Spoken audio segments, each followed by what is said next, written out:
Welcome to Hot News Network. We bring you the latest celebrity, sports, business, and financial news. Let's get going with the hot news for today. U.S. officials have approved the first over-the-counter birth control pill, which will let American women and girls buy contraceptive medication from the same aisle as aspirin and eye drops. The Food and Drug Administration said Thursday that it cleared Perrigo's once-a-day O-pill to be sold without a prescription, making it the first such medication to be moved out from behind the pharmacy counter. The company won't start shipping the pill until early next year, and there will be no age restrictions on sales. Hormone-based pills have long been the most common form of birth control in the U.S., used by tens of millions of women since the 1960s. Until now, all of them required a prescription. Medical societies and women's health groups have pushed for wider access, noting that an estimated 45% of the 6 million annual pregnancies in the U.S. are unintended. Teens and girls, women of color, and those with low incomes report greater hurdles in getting prescriptions and picking them up. Some of the challenges can include paying for a doctor's visit, getting time off from work, and finding child care. This is really a transformation in access to contraceptive care, said Kelly Blanchard of IB's Reproductive Health, a non-profit group that supported the approval. Hopefully, this will help people overcome those barriers that exist now. Ireland-based Perrigo did not announce a price. Over-the-counter medicines are generally much cheaper than prescriptions, but they aren't covered by insurance. Many common medications have made the switch to non-prescription status in recent decades, including drugs for pain, heartburn, and allergies. Perrigo submitted years of research to the FDA to show that women could understand and follow instructions for using the pill. Thursday's approval came despite some concerns by FDA scientists about the company's results, including whether women with certain underlying medical conditions would understand that they shouldn't take the drug. The FDA's action applies only to O-pill.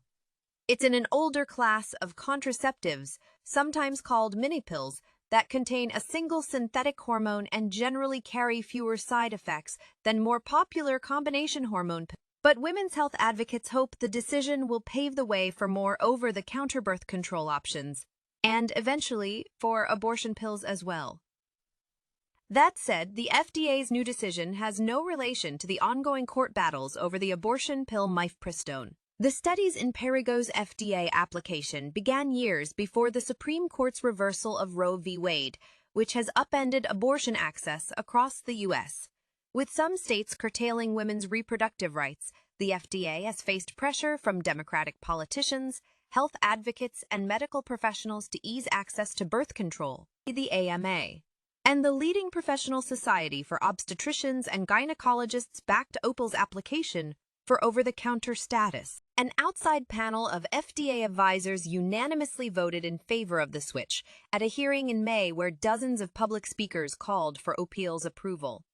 Divya Huitron was among those who spoke, explaining how she has been unable to get prescription birth control more than 3 years after becoming sexually active. The 19-year-old University of Alabama student said she still isn't comfortable getting a prescription because the school's health system reports medical exams and medications to parents. "My parents did not let me go on the pill," Huitron said in a recent interview. "There was just a lot of cultural stigma around being sexually active before you're married.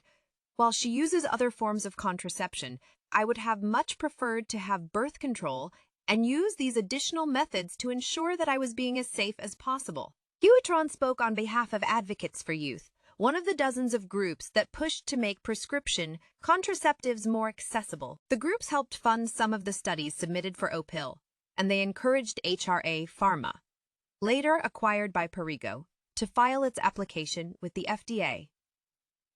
O-pill was first approved in the U.S. 5 decades ago, but hasn't been marketed here since 2005. It's been around a long time, and we have a large amount of data supporting that this pill is safe and effective for over-the-counter use, said Blanchard of IBA's Reproductive Health.